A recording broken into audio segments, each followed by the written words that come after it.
So chemical reactions involve chemical changes. One substance is changed into another substance, and what's happening here is that the atoms in the original substances are coming apart from each other and being put back together. This is like building with Lego blocks. So you've got a little Lego set and you built the things according to the instructions, and you've got a certain number of Lego bricks. You can take those apart and build them into something else. Did you know that? You don't have to follow the directions. You can build your own thing with those bricks. Does that mean that you have different bricks now because you put them together differently? No, all the bricks are the same, right? That's what's happening in a chemical reaction. The atoms, the individual building blocks of matter, are not changing. We're just putting them together in new and different ways, and sometimes the properties of those things are dramatically different, right? So a combustion reaction is a particular kind of chemical reaction. Combustion is burning, right? So combustion is when something combines with oxygen and forms one or more oxygen-containing compounds. So we use fossil fuel combustion reactions to provide heat and energy. We can use the heat to generate electricity, and a lot of our power comes from combustion reactions. So a chemical equation is a shorthand way of describing a chemical reaction. And the general idea here is that we have reactants on the left and an arrow pointing to the right, and we have products. So the reactants react to produce the products, right? We're not trying to be cryptic here. There's a lot of information in a chemical reaction. It's going to give us the formulas and the states of the reactants and products. So states, we use these state symbols, and these are sometimes included in chemical equations and sometimes not. Sometimes it's important to know and sometimes it doesn't matter. So the abbreviations, they're in parentheses, G for gas, L for liquid, S for solid, and AQ for aqueous, meaning it's dissolved in water. So those are the four we'll see. The chemical equation also gives us the relative numbers of reactant and product molecules. And from this, we can figure out, well, if I burn this much gasoline, how much CO2 gets emitted? If we put like a liquid in water and it's dissolved in water, it's still aqueous, right? Yes, a liquid substance dissolved in water is still aqueous. That's a good question.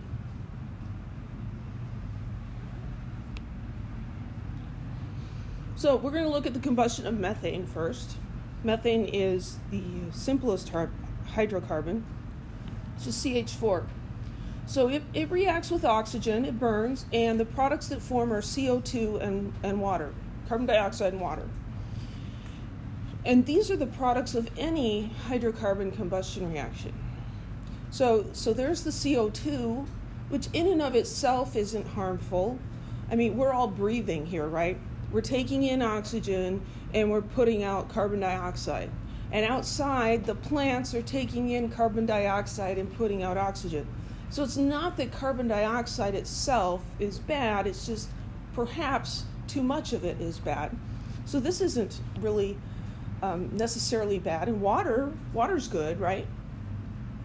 So the combustion of these fossil fuels gives off carbon dioxide and water, so how is this polluting?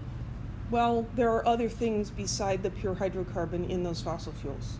There's nitrogen and sulfur and other impurities, and we can purify the crude oil and get pure methane out of it or pure octane or whatever, but the cost of doing that does not make it worth using as a fuel, because it would cost so much for a tank of gasoline that no one could afford to go anywhere. So we use it in a much less purified form, and so that's where we get the pollution, and you need the catalytic converter to get rid of some of that of the exhaust. So that was sorry, I got sidetracked. So we can describe this chemical reaction like this, but there's a problem, because starting out we have 2 oxygen atoms.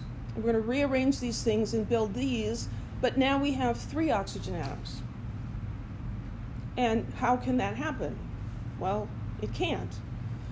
So there's a problem with our description. Another problem is that this starts out with 4 hydrogens, and then over here there's only 2 hydrogens. Well, we could solve that problem by saying that the 2 hydrogens that disappeared turned into an oxygen, right? Problem solved? No.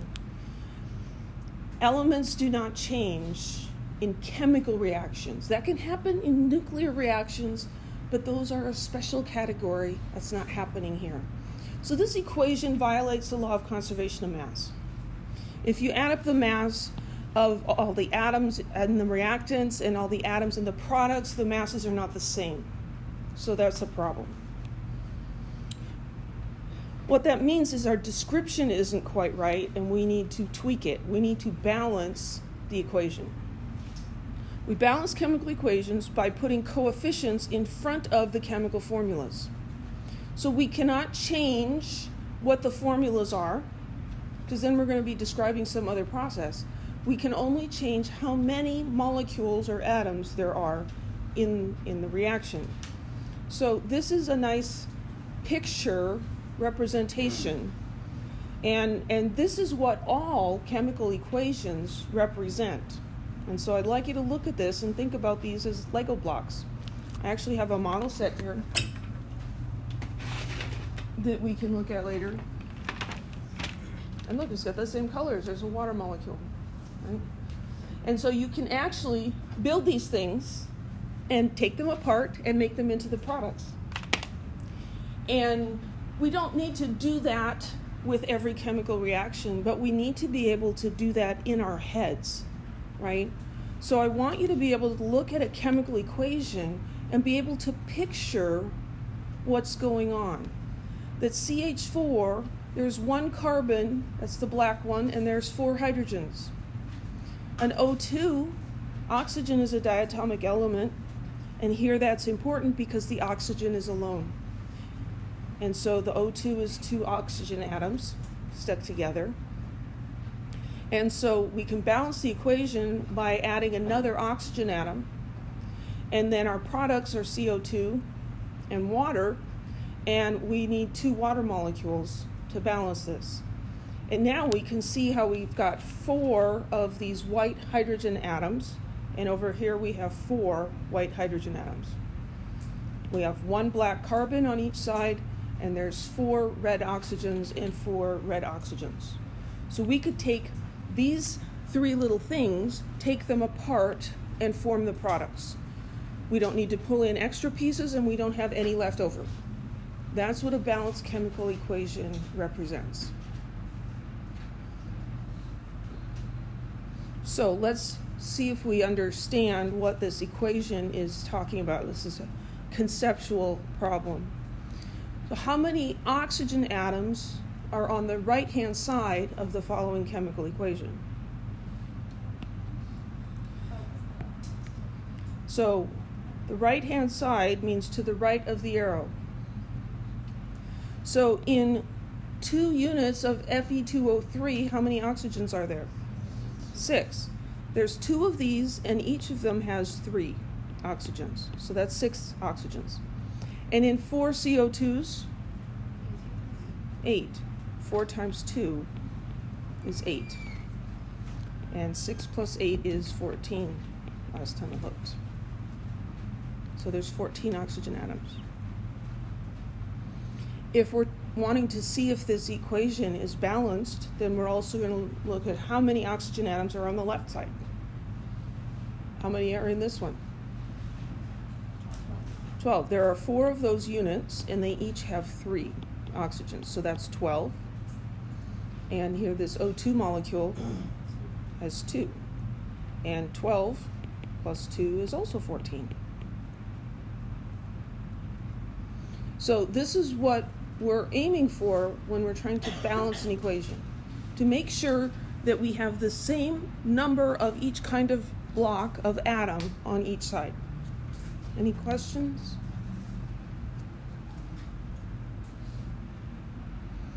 So, general guide to balancing equations. And this method is called balancing by inspection. And so you could have 3 different people balance the same equation. Their process is going to be different, and they're going to end up with the same result. And so for some people, that's frustrating because I can't just say, do this, do this, do this, do this, get this result. There's some wishy-washy stuff in the middle where you have to think about it. But here is a general guideline. You have to start with a skeleton equation with the formulas for the reactants and products. It's very important that those formulas are the correct formulas, okay? Because if the formulas are wrong, even one of them, then the whole thing's going to be off. Yeah? Just for experience, in the chapter 3 homework, I found that out to be very, very obnoxious. If you didn't have the right element or the right formula on one side, you just bounce back and forth between all of them. Yeah. Yeah, so if you get one chemical equation wrong, chemical reaction, chemical formula, that's formula. You've got O2 instead of O3. You're balancing it, and you're going back and forth, and you find that you're changing the same coefficients over and over again. I call that going in circles. Like in the forest, just like, I've seen this tree before. I'm just walking around in circles. You should stop, because doing that is not going to get you anywhere. You should stop, and the first thing to check is, are my formulas correct? If the formulas are correct, then you should just start over, starting in a different place. Sometimes the element that you start with makes a difference in how difficult or how easy it is to balance the equation. So the recommendation here is that we balance atoms in the more complex substances first. Always balance atoms in compounds before you balance atoms in pure elements. You want to balance atoms that occur as free elements last. And the reason for that is you've got all those compounds taken care of, and then when you put a coefficient on that element, it doesn't mess up any other elements. And so we like to leave that for last. It's possible to end up with fractional coefficients. And technically that is a balanced chemical equation, and you can use it in calculations and stuff. But when you're asked to produce a balanced chemical equation, all of the coefficients need to be whole numbers in the lowest ratio, okay? And then at the end, we should always check, because sometimes when you're going back and forth, you think you're done, but if you go back and look at it, now you miss something. So always check your work. So we're going to do some practice here. These practice problems also give us a little practice in nomenclature. So that is helpful because that's on the exam today.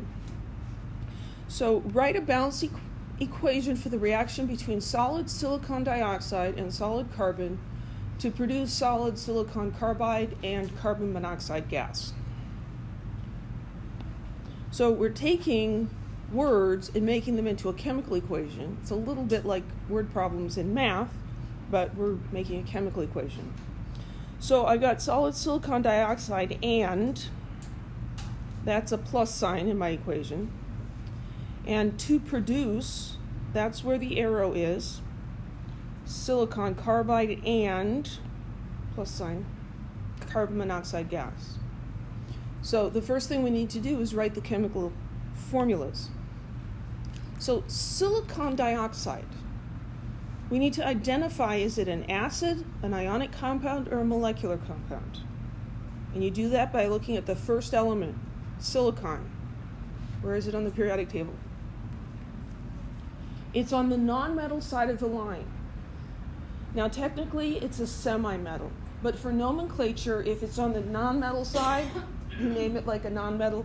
If it's a semi-metal on the metal side, you name it like a metal.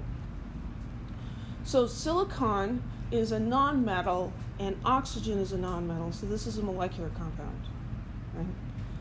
So silicon is Si, and there's no prefix in front of it like di or tri, so we can assume it's 1. And dioxide means 2 oxygens. So this is SiO2. And then they tell me it's a solid, so I can write S in parentheses afterwards. Some people do those as subscripts. There's nothing wrong with that, but the book and my slides, it's just regular size. Mm-hmm. Should we put the charge on those in there? That's a good question. Should we put the charge on those? They don't have any charges. When they're independent, they do. So this is a molecular compound. Right. So covalent bonds. So we don't have any ions. But when we're breaking them up and changing them into something else, are we gonna have to know them then? Yes, sometimes. So maybe we should put it on that side or something. So that's going to come later. Okay. Later, we will be giving you reactants and asking you to predict the products. And that's where, yes, one of the strategies is you take the ionic compounds apart, you look at their charges, you swap partners, and you put them back together. But that's not yet. Solid carbon. Well, carbon is C, right? I'm going to leave a space in case I need to put a coefficient. Is carbon a diatomic element? No. So it's just C. And then solid.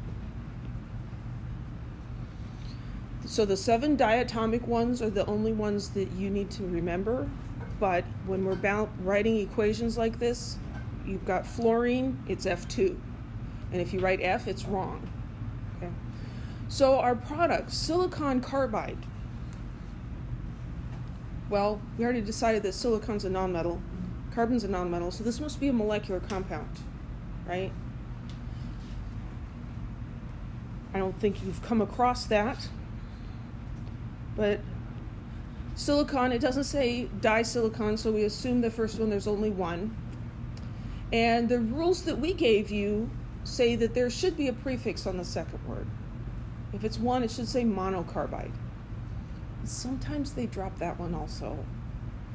So silicon carbide, again, in the absence of any other prefix, we will assume that there's one carbon. I just have a since carbon is a diatomic element, is it like a atomic element? It is an atomic element, yeah. O2 is molecular. Yes. Okay. Yep. O2 is a molecular element. Carbon is an atomic element. So the formula for silicon carbide is SiC. And that's a solid. I used to be able to ask Siri what the formula for silicon carbide was, and she would tell me that it was SiC. She would say it that way. It's so funny. She doesn't do it anymore. I tried yesterday. Carbon monoxide. Molecular, ionic, acid. Obviously, it's not an acid because it doesn't have the word acid in it. What kind of an element is carbon? Non-metal. So this is a molecular compound. Again, we're using prefixes to indicate the numbers. So carbon monoxide, there we've got the prefix mono, 1 oxygen. And it says gas. Okay, so that's chapter 3 stuff, taking those words and writing the chemical formulas. Now we're going to balance it.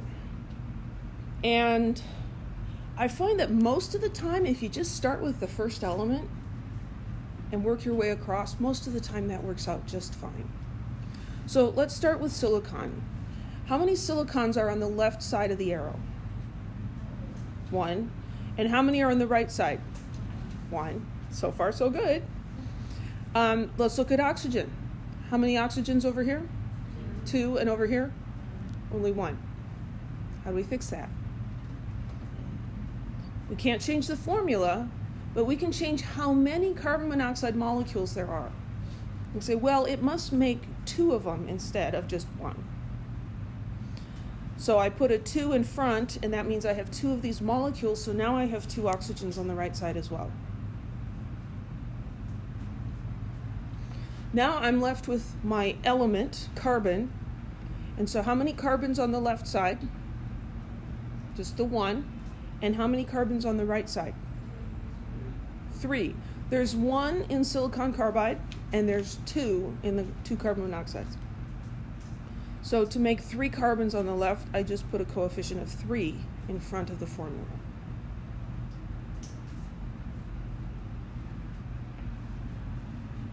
This is one of those walking on the sidewalk over the Grand Canyon things, right? Just don't look at the canyon. The walking on the sidewalk is actually very easy once you see what you're doing.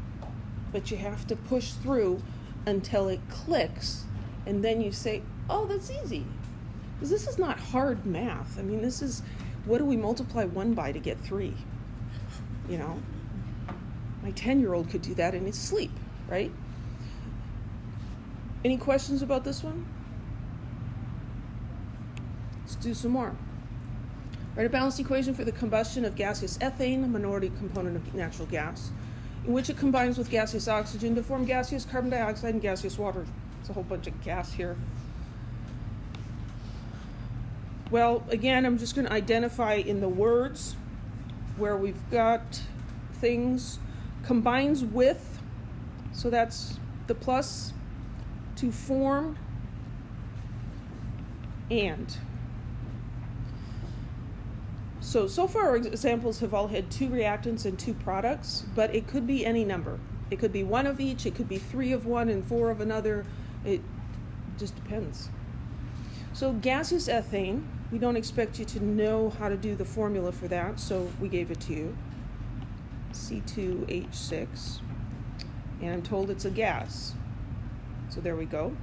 Combines with, what do I write for gaseous oxygen? O2 with a G. And then I've got my arrow. And then forming gaseous carbon dioxide. So this is CO2, again, gas. And gaseous water. What's the formula for that? H2O, G. The formula for water is H2O because you learned that it is, right? Sometimes the states are given like this. Other times we expect that you can figure them out. And so what you do then is you would assume that the reaction is happening at room temperature unless there's something to suggest otherwise. Here we're burning natural gas. Is that going to be at room temperature? It's going to be hot, right? That's kind of the point of burning natural gas. So this is going to be hot. So what happens to water when it gets hot? It turns into a gas, right? So this is one of the reactions that occurs in a gas stove. And you don't see rain coming out, right? But the process of burning the natural gas does release water into the air. Okay, so there's our formulas. I'm going to show you a method that is sometimes useful. I would always try just balancing by inspections to start with the first element and go back and forth, but sometimes things get a little messy. And so this is what I call the inventory method. So you're just going to draw a line where the arrow is so you can clearly separate the 2 sides. And then I'm going to list the different elements I have and take inventory before I start balancing. So I've got carbon, and I've got hydrogen, and I have oxygen. And so I'm going to go across and just write down how many of these I have in each of these compounds. So in C2H6, how many carbons? 2. And how many hydrogens? 6. And there are no oxygens, so I'm just going to put a dash there, because if I put a 0, it looks like an O, and then things get weird. So in O2, do I have any carbons? No. Any hydrogens? No. How many oxygens? 2. For CO2, I've got 1 carbon, no hydrogens, 2 oxygens. And in water, I have no carbons, 2 hydrogens, and 1 oxygen. These are tricky because, like, oxygen is in 3 different places. So now I'm just going to start at the top and work my way down. So I see that my carbons, I have 2 on the left side and only 1 on the right side. So how can I fix that?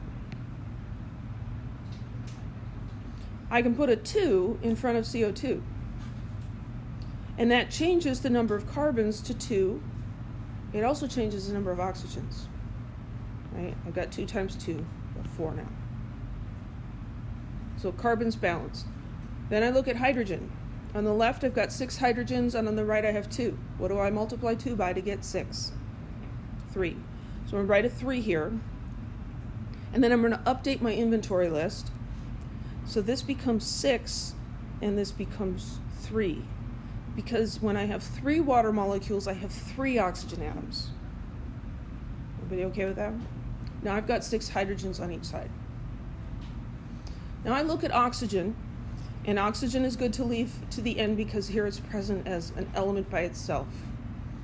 So on the left I've got 2, and on the right I've got 7. What do I multiply 2 by to get 7? You could do 7 halves, or 3 1/2. That's how you can end up with fractional coefficients. Yeah? So since we know that it's 3.5, could we just multiply all of them by 2? And that Exactly. 3.5 and the 7 and everything else is just twice whatever the Yep. listed. Yep, that's exactly what I recommend. You can put a fraction in there. And I'm not going to show you because if you like doing that, you don't need me how to show you. But then you've got it balanced with a fraction, and you have to multiply everything by the denominator to get rid of the fraction. So this is what I call the odd-even problem. I need an odd number of oxygens, but they come in pairs. And so this just isn't going to work, right? So we can make the odd number into an even number by multiplying by 2. So I'm going to multiply everything I've done by 2.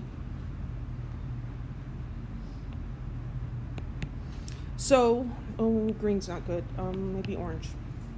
So I'm going to put a 2 in front of this one. And so that changes this to 4, and it changes this to 12.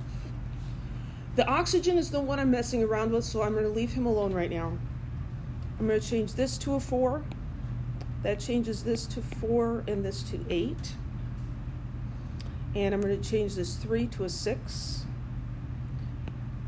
That's a 12, and that's a 6. Now I have 8 plus 6 is 14 oxygens on the right side.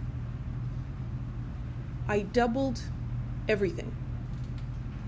The balancing of the carbon and the hydrogen is still there. It's just I have twice as much on each side. Anybody have any questions? So now I ask myself, well, how many oxygens do I need to get 14? How many O2 molecules? 7, right? So if I put a 7 here, 7 times 2 is 14, and now I've got 14 oxygens on both sides. So if you like this method, use it. If you don't like it, don't use it. Any questions?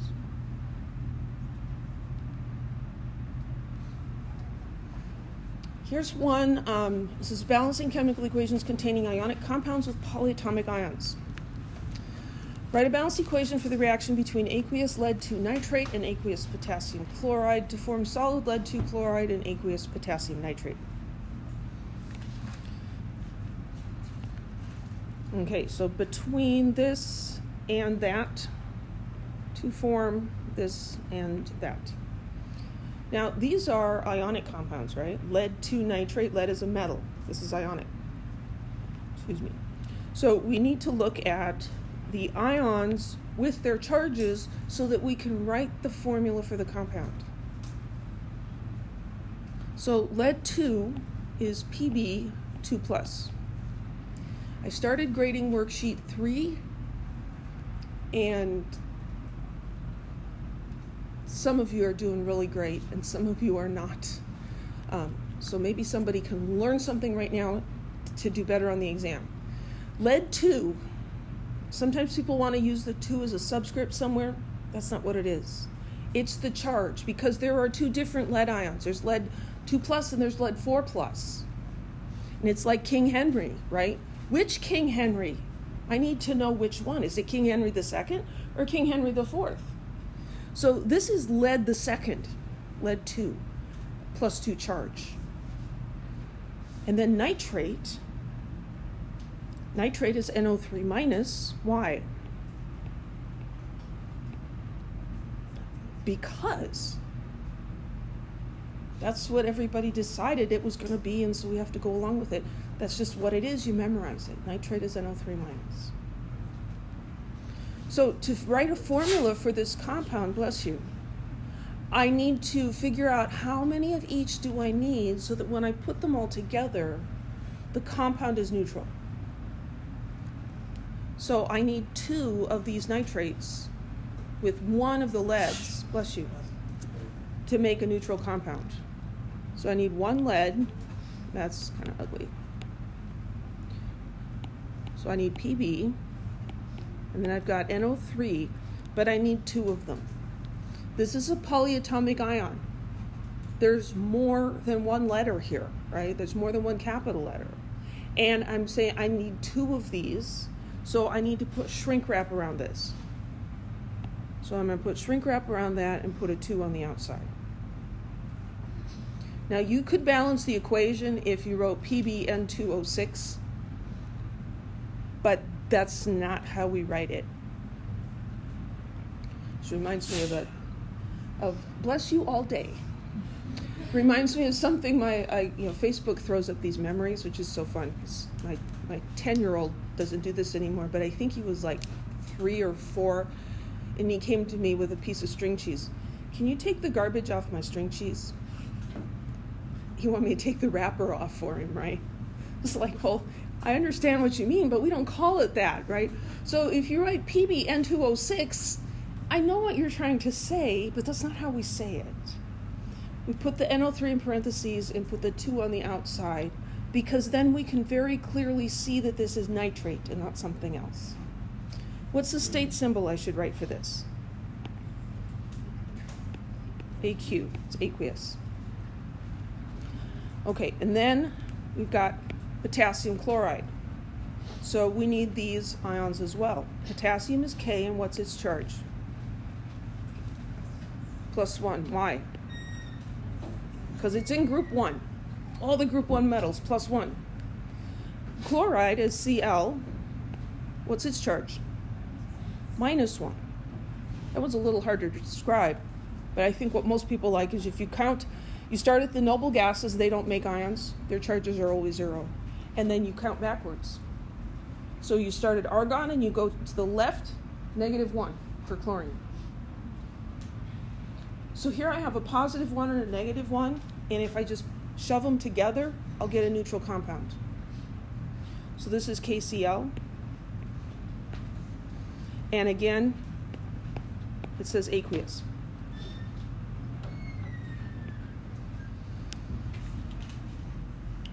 Okay, now the second one, or the products, lead 2 chloride. I've already got these ion formulas written. This time I've got lead 2+ with Cl-. So how many chlorines do I need? 2. So this is Pb, Cl2. This is not a polyatomic ion. There's just the 1 element there. I don't need the parentheses. I won't mark it wrong. I didn't mark it wrong on the worksheet, but I scribbled it out because it's the garbage on your string cheese. And that one is, what? A solid. Screwed that one up yesterday. And then potassium nitrate. What's the formula for that? KNO3. So potassium is +1, nitrate is -1. All I need is 1 of each of them to make a neutral compound. And that one, it says, is aqueous. Okay, any questions about how I got this far? So now we're going to balance. And as the title of this example suggests, we have polyatomic ion here. So there was nitrate over here, and there's nitrate over there. The nitrate stayed together. It didn't come apart. I guess you could think of it like those little Lego people, right? You can take their hats and their heads and their bodies and their legs off, right? This is like the Lego person that is still in your Legoscape or whatever, but you didn't take him apart. you just put him on something else. And so I had 2 nitrates over here, and I can have 2 nitrates over there. I can balance the nitrogens and the oxygens separately. If that makes more sense to me or to you, go ahead and do that. But most people find it faster to just look at nitrate as a unit. So I'm just going to start with nitrate because we're talking about it. I've got 2 nitrate ions over here, and over here, how can I have 2 nitrate ions? I can put a 2 in front of the whole thing. So now I have 2 nitrate ions. That's 2 nitrogens and 6 oxygens, both sides. So let's go back to the beginning. Start first element, PB. How many leads on the left side? 1. And how many on the right side? 1. That's good to go. I just did the nitrate. How about K? How many on the left? 1. And on the right? 2. So I need to put a 2 in front of KCl. I've got 2 on each side. And then the last element is chlorine. Here I've got 2 chlorines and 2 chlorines. So when you're doing these ionic ones, the last one often takes care of itself. Any questions?